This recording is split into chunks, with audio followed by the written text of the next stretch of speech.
जी, जय श्री राधे, जय माँ भगवती। आप सभी के जीवन में शुभता है, ऐसी मेरी मनोकामना है। विनय जी, बहुत बहुत धन्यवाद इस मंच पर जोड़ने के लिए। सबसे पहले यही जानना और समझना चाहेंगे कि सूर्य ग्रहण के बाद क्या करना चाहिए, क्या नहीं करना चाहिए। उसके बाद सभी राशियों के बारे में समझेंगे, सूर्य ग्रहण का क्या असर, क्या प्रभाव पड़ रहा है। पंडित जी। जी, कोट से धन्यवाद। पहले तो मुझे लगता है कि हमें जान लेना चाहिए, एक बहुत बड़ा भ्रम हमारे यहाँ अक्सर आप सुनते हैं। कुछ लोग सूतक को लेकर रहेगा, कुछ लोग सूर्य ग्रहण के प्रभाव या ग्रहण के प्रभाव को लेकर के रहेगा। जब भी कोई ग्रहण घटित होता है तो उसकी दो मान्यताएं हैं। पहला, एक धार्मिक मान्यता जिसके अंतर्गत हम सूतक, पातक इत्यादि का ध्यान देते हैं। दूसरा है ज्योतिष व्याकरण, ज्योतिषीय जो तरीका है कि व्याकरण के अनुसार, ज्योतिष के अनुसार क्या कहती है गणित, वह गणना होता है।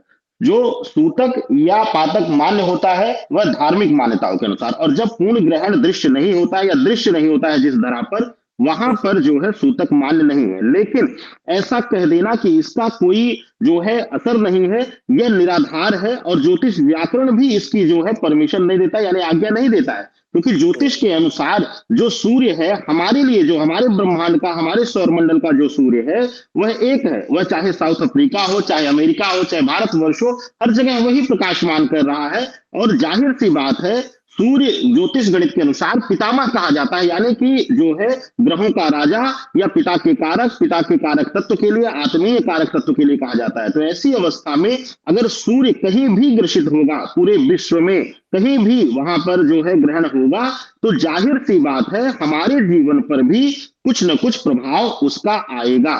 और यह जो ग्रहण, जैसा कि आपने पूछा, यह जो ग्रहण लग रहा है इस पर बहुत विशेष ध्यान देना है। जिस समय यह लगभग 3:26 के आसपास जो समय है, भारतीय समय जो है, उसके अनुसार अगर लग्न कुंडली लिया जाए तो मिथुन लग्न की कुंडली निकलती है, लग्न में गुरु निकलता है।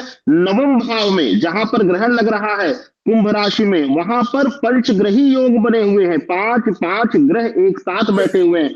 सूर्य, मंगल, राहु, चंद्र, और साथ ही साथ जो है शुक्र भी, बुध भी वहां पर विराजमान है। सूर्य, चंद्रमा, राहु, बुध और शुक्र, यह पांच ग्रह जो है एक साथ पंचग्रही योग का निर्माण कर रहे हैं। लेकिन इससे भी बड़ी बात, लग्न में बैठा हुआ गुरु दृष्टि दे रहा है सभी ग्रहों पर, इन पांचों ग्रहों पर। तो अतिशय शुभकारी कुछ विषयों में यह ग्रहण होने वाला है, और कुछ राशियों के लिए बस थोड़ा सा संभल कर सावधानी बरतने का है।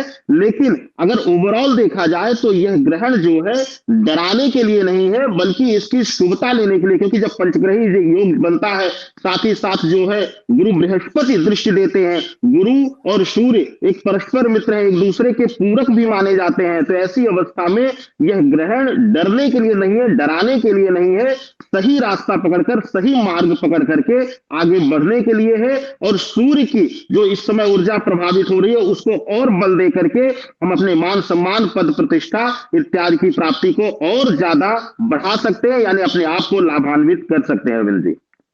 पंडित जी, अमूमन सूर्य ग्रहण हो, चंद्र ग्रहण हो, उसको लेकर कुछ भ्रांतियां हैं। कुछ लोग कहते हैं कि सूर्य ग्रहण के दौरान कुछ क्रियाएं, मसलन खाना पीना नहीं करना चाहिए, और सूर्य ग्रहण चंद्र ग्रहण जब हो जाए उसके इतनी देरी तक खाना पीना नहीं चाहिए, करना चाहिए, कुछ इस तरह का कोई शुभ कार्य उस दिन नहीं करना चाहिए। तो थोड़ा हम चाहेंगे कि जो शंकाएं हैं इसका आप निवारण करें। बहुत उत्तम प्रश्न है, और मैं चाहूंगा, आपका मंच ऐसा है जिसपे जो है लोग ज्योतिषीय प्रमाण तो चाहेंगे ही, वैज्ञानिक प्रमाण के साथ भी, वैज्ञानिक तथ्यों के साथ भी मैं बात करूंगा। देखिए, जब ज्योतिष व्याकरण में या हम धार्मिक मान्यताओं के अनुसार जब हम खाने पीने के लिए मना करते हैं, तो हम उसका एक अशुभतापूर्ण कारण देते हैं कि अशुभ है ये। लेकिन विज्ञान और ज्योतिष एक दूसरे के, मैं तो सदैव कहा हूं कि पूरक है। बस इसको जो है भ्रम फैला करके ना चलाए, पर प्रामाणिकता के साथ चला जाए तो ये एक दूसरे के पूरक बन जाते हैं। जैसे कि जब सूर्य की जो किरणें हैं वह जब सीधा धरा पर नहीं आती, आप सब जानते हैं कि ग्रहण घटित कैसे होता है। ग्रहण घटित होता है तब जब सूर्य और पृथ्वी के बीच जो है चंद्रमा आकर के सूर्य की किरणों को जो है कवर कर लेता है, और सीधा किरणें नहीं आती। तो ऐसी अवस्था में टकरा करके, और क्योंकि चंद्रमा पर आपको पता है कि चंद्रमा का जो तेज है वह सूर्य से उसको मिलता है, और वहां पर कुछ ऐसी विकिरणें टकरा करके बनती हैं जो हमारे लिए हानिकारक है। और खुले में रखी हुई हर वो सामग्री जिस पर भी वो किरणें पड़ रही है, या स्पर्श कर रही हैं, वह कहीं ना कहीं उसको दूषित करती हैं। सामान्य भाषा में समझे तो दूषित विकिरण जो है वह खाना पीना हो या जल हो उसको दूषित करती है। और यही प्रमाण हम ज्योतिषीय या धार्मिक मान्यताओं के अंतर्गत हम ईश्वर या सूर्य को, पिता तत्व आत्मीय कारक को जोड़ करके मानते हैं कि वही विकिरणों को, उन नकारात्मकताओं को हम कहते हैं कि सूर्य पीड़ित है, यानी हमारे आत्मा का बल पीड़ित है। ऐसी अवस्था पे नकारात्मक ऊर्जा उस समय ज्यादा सक्रिय रहती है। तो ऐसी अवस्था में ऐसा भोजन, ऐसा जल लेने से जो है शरीर को रोग हो सकता है। दूसरी प्रामाणिकता आपको मैं देता हूं इस मंच से कि जब ग्रहण घटित होता है तो उस समय हमारा जो मस्तिष्क है और मन मस्तिष्क दोनों प्रभावित होता है, यानी शरीर में जो ऊर्जा है वह इम्बैलेंस होती है, चाहे वह जलीय ऊर्जा हो, चाहे वह अग्नि तत्व की ऊर्जा हो, क्योंकि सूर्य एक लौता जो है, एकमात्र जो है अग्नि तत्व का ग्रह है। यानी सभी को अग्नि प्रदान करने, यानी अग्नि देवता को भी जो तेज मिलता है, जो ऊष्मा मिलती है, वह सूर्य से मिलती है। अगर पूरे ब्रह्मांड में आप देखिए कि अग्नि तत्व का कोई भी अगर ग्रह है तो इकलौता मात्र एक जो है अग्नि को जो है सृजन करने वाला, अग्नि को देने वाला, यानी तेज को देने वाला वह सूर्य है। तो ऐसी अवस्था में जब हमारे शरीर का अग्नि तत्व प्रभावित रहेगा, यानी पाचन तंत्र ही प्रभावित रहेगा, तो वहां पर अगर हम खाना खाते हैं या ओवर ईटिंग कई बार हम कर लेते हैं, तो ऐसी अवस्था में हमें शारीरिक कष्ट, शारीरिक पीड़ा मिलने की संभावना होती है।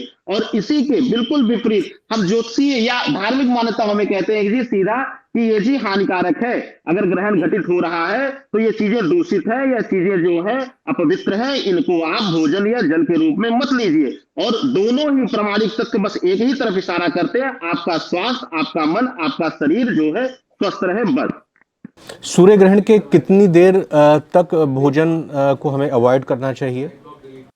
नियम यह है कि अगर जो है पूर्ण ग्रहण कहीं दृश्य हो रहा है या ग्रहण दृश्य हो रहा है तो वहां जो है लगभग जो है 9 घंटे से 12 घंटे पहले सूतक लग जाता है सूर्य ग्रहण में। ऐसी अवस्था में कम से कम जो है 8 घंटे अगर जहां दृश्य हो रहा है वहां अवॉइड पहले से कर देना चाहिए। लेकिन अगर जहां नहीं भी दृश्य हो रहा है वहां भी, क्योंकि कहीं ना कहीं वह किरणें जो है हमारी धरा पर पड़ रही है, हमारी धरा को स्पर्श कर रही है, तो ऐसी अवस्था में अगर भारतवर्ष में जैसे यह ग्रहण नहीं दिख रहा है, फिर भी जो 3:26 से लेकर के 7:57, 7:56 तक का जो समय है उसमें हमें भोजन करना थोड़ा सा अवॉइड करना चाहिए। विपरीत परिस्थितियों में जो है कई मान्यताएं हैं, अब इसके शास्त्रीय प्रमाण भी हैं, वो भी आगे चर्चा करेंगे। लेकिन आध्यात्मिक रूप से कई मान्यताएं हैं, उन क्रियाओं को करके, जैसे कोई रोगी हो, वृद्ध हो, उनके लिए उन उपायों के माध्यम से, उन क्रियाओं के माध्यम से जो है विपरीत परिस्थितियों में जल या भोजन लिया जा सकता है।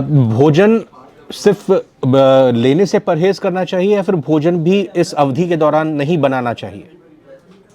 देखिए, बहुत बहुत सटीक प्रश्न है और मुझे लगता है कि बहुत लोगों का भ्रम भी इससे दूर होगा।